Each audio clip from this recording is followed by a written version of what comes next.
On October 12, 2012, Sean Pesce was shot 13 times while on a mission with the 75th Ranger Regiment in Afghanistan. Bullets destroyed his spleen, his right kidney, collapsed both of his lungs, damaged his left kidney and pancreas. And one bullet left him paralyzed from the waist down, unlikely to ever walk again. That day changed Sean's life forever, but he isn't letting it define him. This is his story, told by those who know him best. He had a big heart. He always cared more about other people than he cared about himself. Sean's a really great guy, you know what I'm saying? I'm really actually proud to call him my friend. But then his sophomore year of high school, he came home and he's like, oh, Mom, Dad, by the way, recruiter's coming out tomorrow. We're just hanging out one day, it kind of just pops in on us like, hey guys, I'm joining the Rangers. And we all kind of like looked at him and we were like, why? You know, he was like, I don't know, like it's just something that I want to do, you know, something I feel like it'll be good for me in my life, you know, so we all supported him. There was no question about it. We were extremely proud and supported him 100%. I've had people say to me, if my child wanted to join the military, I'd nail their feet to the floor. I'm like, well, that's why my son went, so yours doesn't have to. Me and a smaller group had broke off to check the second compound. We had climbed up on the rooftops just to secure the building, make sure no one's coming or leaving or moving around.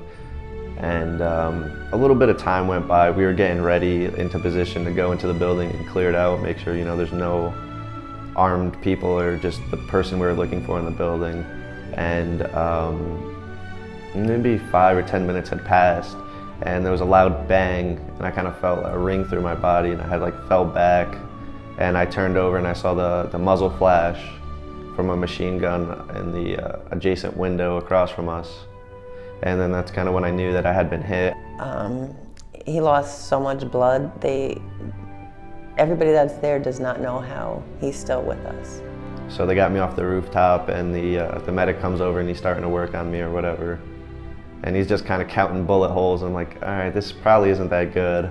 I had to relearn to do everything, get dressed. I couldn't even sit up on my own for probably the first month maybe.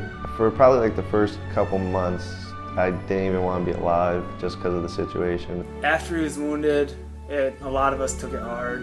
You know, it was a real big shock. It's not something that you want to hear, especially from like, you know, somebody that you're like, you look at as your older brother, basically.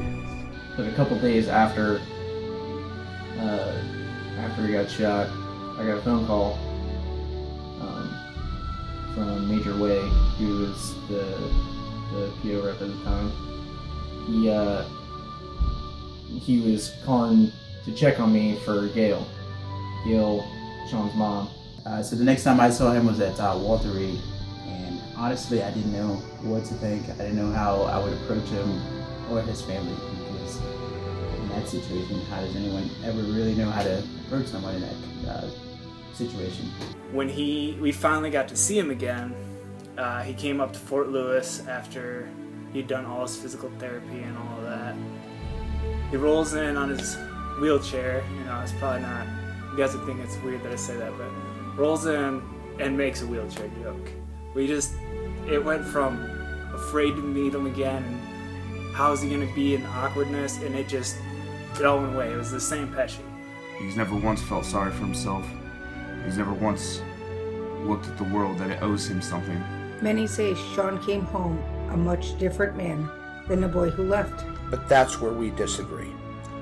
Sean came home with many additional challenges, all of which he's faced head-on and overcome. All I know is that Pesce is one of the strongest people I know, and that I knew that he would make it through this. Sean taught me that legs may carry you, but your spirit will carry you much farther.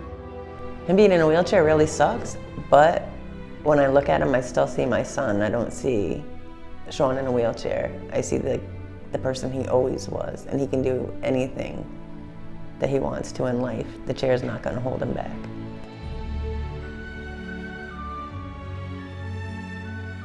I just want to thank them for all their support. They're helping Sean pay it forward. They're helping Sean in ways that they'll never know There's not enough words to describe how grateful we are.